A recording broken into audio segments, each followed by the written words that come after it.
Hi everyone, welcome back to this channel. So in today's tutorial, we will see how can you change your IP address on Verizon Internet Gateway.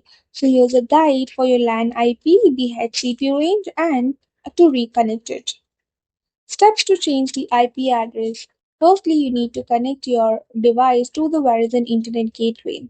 Open a web browser and go to 192.168.1.1.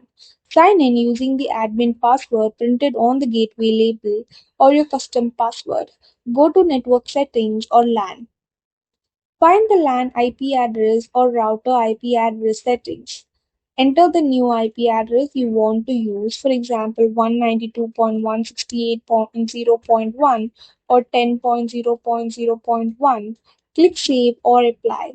Wait for the gateway to start. Reconnect to the gateway. After the IP address changes, you need to reconnect your device to the gateway if needed. Open a web browser and enter the new IP address, for example 192.168.0.1, to access the gateway settings. That's all for the video. Thank you for watching. Don't forget to like, share, comment, and also do hit the subscribe button.